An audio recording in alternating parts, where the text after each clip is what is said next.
They welded the door. They painted over it. They told everyone it was renovation. But you cannot renovate a room that remembers. Amara was gone, taken home to Port Harcourt in the back seat of her father's Camry. Sitting upright, smiling. That smile, the one that had no sound behind it. Her mother held her hand the whole journey. Amara did not hold back. Her hand just sat there, warm but empty, like something had moved out. Back at Community Girls Hostel, 3 girls were not sleeping. Chioma, Debbie, Tolu. They had watched Amara get carried out. They had watched the welding team arrive at 6 a.m. They had watched the sparks fly and the metal seal that door shut. And they had said nothing to anyone. Because what do you say? What is the sentence that explains what they saw? Chioma tried once. She called her mother that Sunday. "Mama, something happened in my hostel." Her mother said, "Are you safe?" Chioma opened her mouth, closed it. "Yes," she said, "I am safe." She was not safe. None of them were. Because Tolu had started dreaming. Every night, the same dream. She is walking down the corridor. The emergency light is flickering. Room 27 is at the end. The door is open, and standing in the doorway is a girl, not Amara, someone else, someone Tolu does not recognize.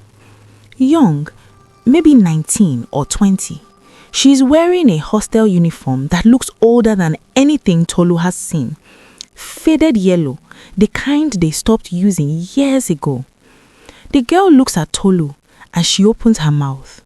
No sound comes out, just like Amara. Tolu always woke up at that point, sweating, heart hammering. She did not tell Chioma or Debbie about the dream, not yet. She was still trying to convince herself it was stress. Final year, exams, stress, that was all.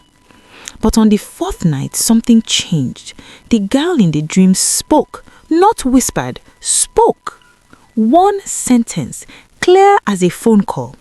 She looked directly at Tolu and said, Find out what happened to me. Tolu woke up and sat at the edge of her bed for a long time, staring at the wall. Then she did something she had not done since the night it happened. She walked to the corridor, alone, 3 a.m. She stood in front of the painted wall, the wall where room 27 used to be visible. She placed her hand flat against it. The paint was cold and wet, not damp, wet, like it had just rained inside the wall.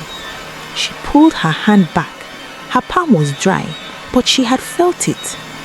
She turned around and walked back to her room. She did not sleep again that night. By morning, she had made a decision. She was going to find out who that girl was. The one in the yellow uniform, the one nobody talked about, the one the hostel had forgotten. She went to see the oldest person she knew on campus, Mama Risi, the groundkeeper's wife. She had been at that school since before most of the students' parents were born. She sold akara and pap from a small table near the junior block every morning. She sat down in front of her, bought a plate she had no appetite for, and asked a question carefully. Mama Risi, how long have you been here? How long have you been here? Since 1987. Since 1987, she said. Why? Has anything ever happened in the girls' hostel? Something bad, something old. Something old? Mama Risi's hand slowed on the Lido. She looked at Tolu for a long moment. Then she looked around.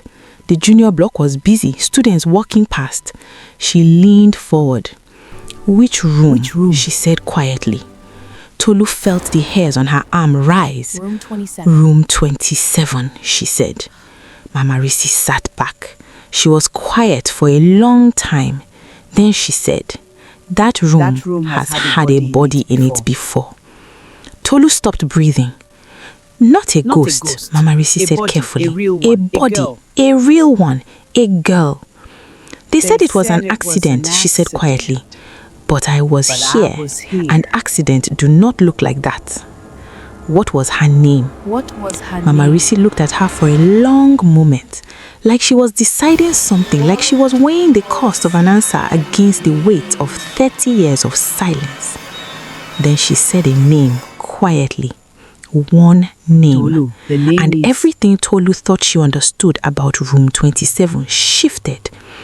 Because that name was the same name carved on the back of the door, the scratches Amara had seen in the dark, the ones that looked like fingernails. They were not someone trying to get out. They were a signature, a name left there on purpose by someone who wanted to be found. Tolu looked at Mama Risi. Why did you never go in yourself if you knew something was hidden there? You have been on this campus since 1987. The room was not always sealed. Mama Risi was quiet for a moment. I went there once in 1993. I stood in front 2 of that years door after for a she long died. time. I stood in front of that door for a long time. She looked at her hands.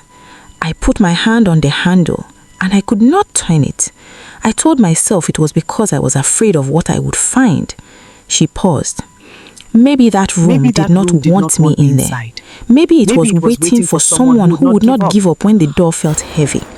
She looked at Tolu. Maybe it was waiting for you. What happened to the girl in room 27? Who killed her? And why has the hostel kept her name buried for over 30 years? Part 3 drops next and nothing will be what you expected.